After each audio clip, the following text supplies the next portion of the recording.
You are watching Empowering Women, and today we have a wonderful guest with us today, and Elizabeth Dodson Gray. Thank you so much for joining us, and we're delighted to have you.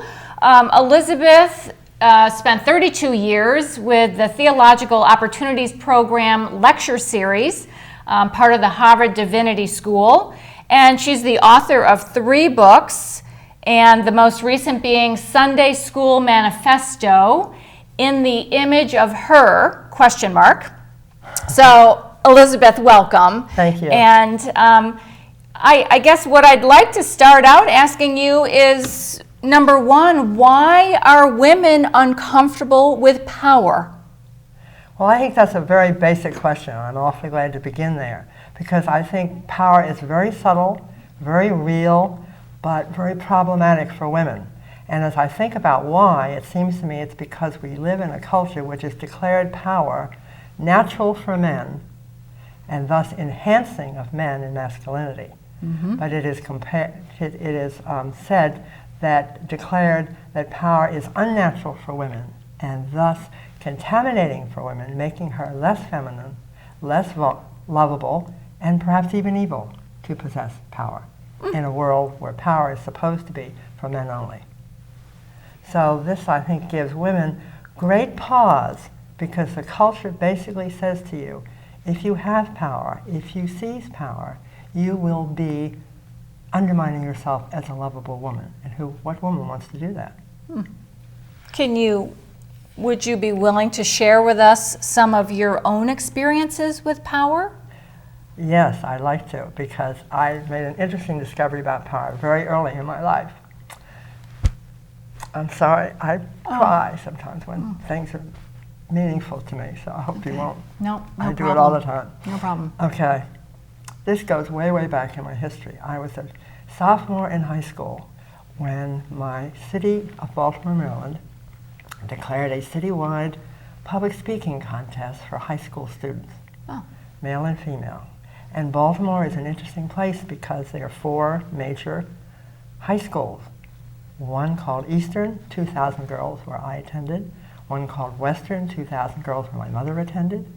One called Polytechnic, 2,000 boys, for those who are not going to college. And one called City College, 2,000 boys going to college, okay?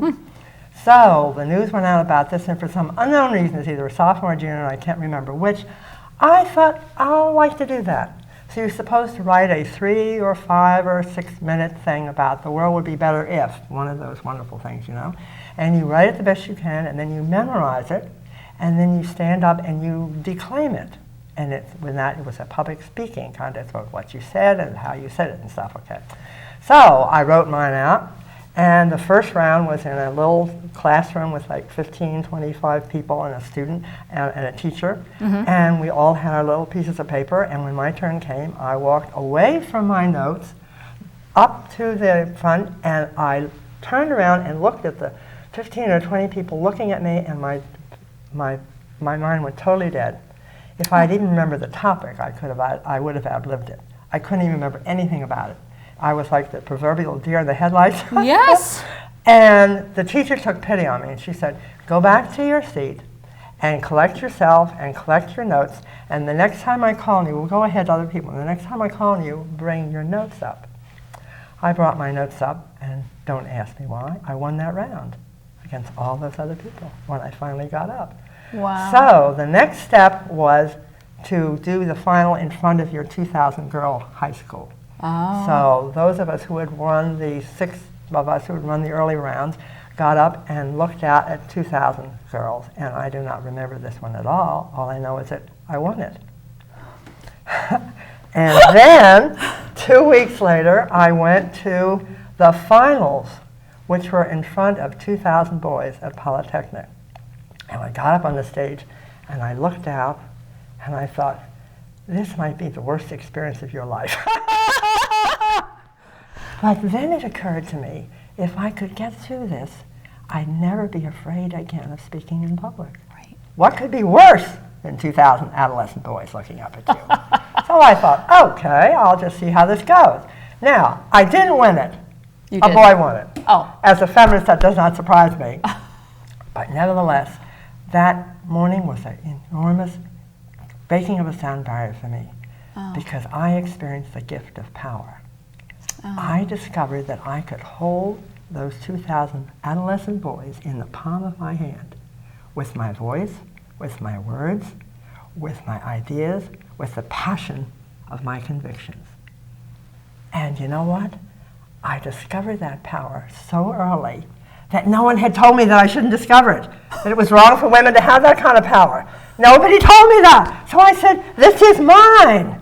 I discovered it. I could feel those people in the palm of my hand. Oh. And I thought, this is great. This is my gift. It's a gift of the genetic heritage of my family that somehow or other I have the ability to know how to do this, you know, without thinking about it. I knew how to do it. And I thought, this is power. And I will always have this power the rest of my life. That was my first experience of power. Now, I've got to go back a little bit. What was your topic? I have no idea. Oh, It was something like, you know, the world would be a better place. Yeah, You know, if yeah. we all loved each other, or who knows? I don't know. so would you say women have like a hidden power that many of us never tap into, or people tap into much later in life? I mean, you tapped into it early. Yes, yes. Well, I think if you ask people what women's hidden power was, they would say sex. But I don't think that's hidden in this culture at all. No, not it's since very blatant. the birth control pill. Yeah. And so I actually think that the women's hidden power is the power of our emotions. This culture allows us to cry, as I just almost did with you, you know. Yeah. It allows us to have all the full panoply of emotions, but not anger. Anger is reserved for men. And if women get angry, they are considered strident and nasty and possibly evil. But everything else we can admit. We can admit we're confused, we can ask directions, you notice that men can't, you know. All those things we can say, I'm uncertain, help me. Men can't say that. And it very much limits their life. All the things they can't say and all the emotions they can't admit to, and women can. And it's a huge power, providing we understand that it's a huge power that our culture allows us to have. So, is it surprising to you that we haven't had a female president in this country? No, because women have a hard time, and I think Hillary did it fantastically well, affirming themselves as lovable, feminine, powerful women. They don't go together, right? Mm-hmm. Mm-hmm. And therefore, it's a huge risk for a woman. You notice how Nancy Pelosi has been just pilloried because she's a powerful woman. Mm-hmm. She is the Speaker of the House. She was the Speaker. Yeah, was the Speaker of the House. Mm-hmm. Mm-hmm. And it's very hard there for my analogy for power is a hot potato for women. It burns you, and so you keep going, you take it, you take it, you take it. No, I don't need it, you take it. Yeah. You have to have a lot of courage to reach out and say, I want that power. I can live with that power. I can affirm myself as being feminine and sexy and still have my power. And that's very hard to do. Let me tell you another story of my own. Yeah. My father was 46 when I was born. My mother was 40. He was an investment banker. He died early as I was a sophomore a senior in college before I graduated. Mm. And I inherited some of my money from him. Now, don't ask me why. They didn't give it all to my mother, but I got some. So I knew that I had money in my hip pocket. But I kept it in my hip pocket because I had been taught by that time that women shouldn't have power. And they shouldn't have the power of money because it might make your beloved unsure of himself. He might not be able to deal with his fragile male ego if you had money.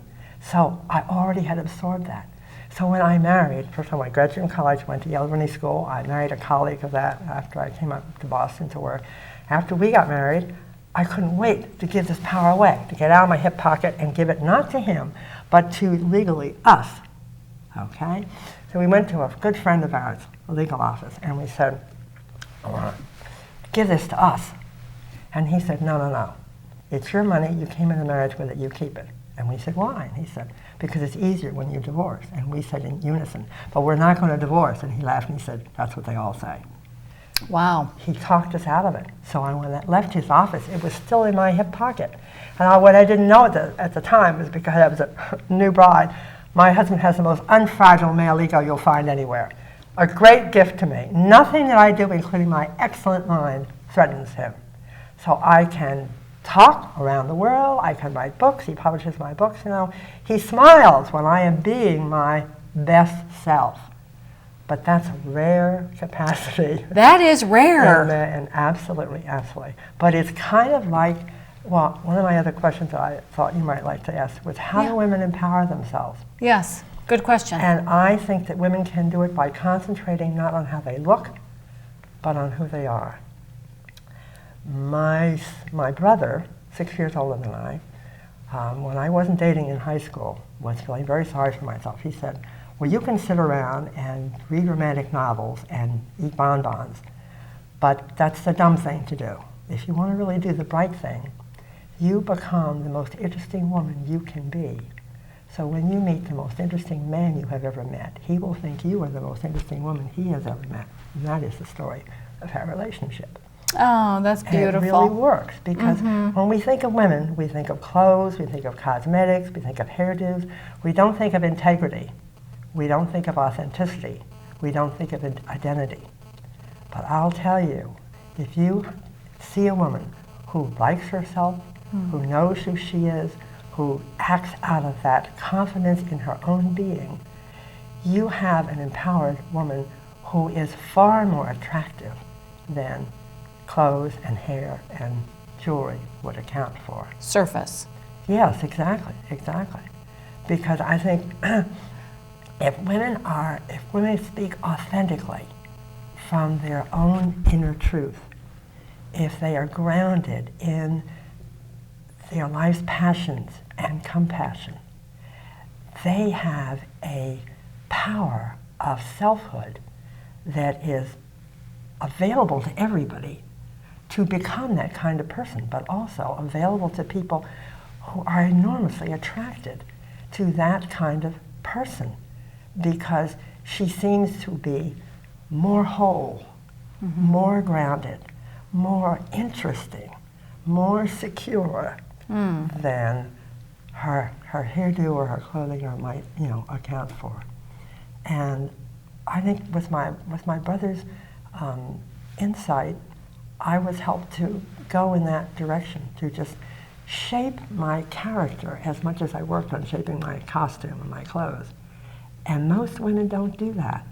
When you think of integrity, you don't necessarily think of women. When you think of identity, maybe. When you think of authenticity, I think we're getting there because women talk a lot now about being authentic. And so I am convinced that power is not something that other people give to you. Power is something that really emerges out of your contact with your best self.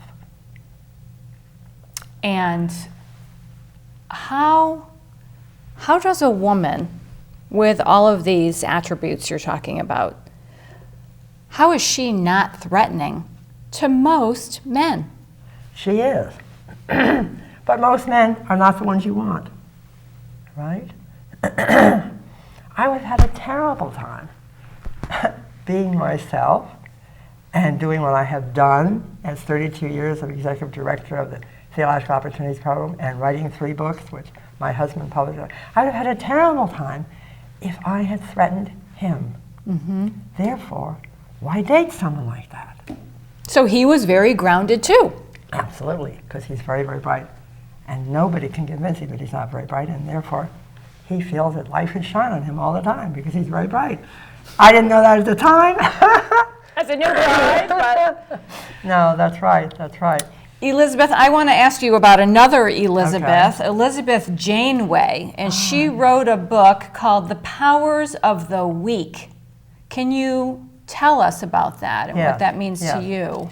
Well, I'm not sure who she had in mind when she said the weak. But her first point, and I don't remember anything else about the book except the first point. The first point was, The important power of the week is the power of disbelief. You have the power in yourself to disbelieve everything about you that anybody else says. You have the power to disbelieve the culture that says that men are more important than women. Mm-hmm. You have the power to disbelieve that if you're a powerful woman, no one will love you. You know? Mm-hmm. It's mm-hmm. all in you. Mm-hmm. And if you believe all the crap that comes out of this patriarchal culture, you're in big trouble. So I thought that was a very, very important point to make, because you can't believe all the things that other people say about you and say about women, because they restrict you, they mm-hmm. limit you. Mm-hmm. And what you want to do is to be the most wonderful person that you can be. Because I think the truth is, that's what God made us all, to be these wonderful people. Mm-hmm. The best that we can the be. The best to be. Yeah. That's yeah. right. So my last question here is your brother made such a beautiful statement to you way yes. back when, and what is the best way to reach young women today? Girls, women. I mean, that's a very hard question. It's self-esteem. I look at the culture today and I thank God that my daughter is 53. And that my granddaughter is 19. I mean, because I think the culture is very, very hard today. Mm-hmm. Because I think it says to women, the most important thing about you is your sexual hotness. Mm-hmm. You've noticed that? Mm-hmm. I think there's anything absolutely horrible about the world we live in today is that men feel free to evaluate every single woman on how hot she is. Mm-hmm. And hot doesn't even mean attractive. That's 20 years ago. Right. It means you're available to me sexually and you're giving off those vibes, and aren't you lucky because I'm getting them? And talk about the power of disbelief. I guess I would have to begin with Elizabeth Janeway's The Power of Disbelief. Mm-hmm. You can't believe all the stuff that comes at you from this culture. Now, how you convince young women of that, I don't know. I don't know. But irony enough, my brother was not a total wise fountain of wisdom about a whole lot of things. But on this one, he was absolutely right. Right on. Elizabeth, thank you so much. Elizabeth Dodson Gray, and we really appreciate you taking the time to share your life with us and your life work. And it's very important for not only women, but really everyone to feel that. It really is. So thanks again. Thanks again. It was wonderful. You're welcome. You're welcome. So we're going to take a break now. You are watching Empowering Women, and we will be right back after these messages.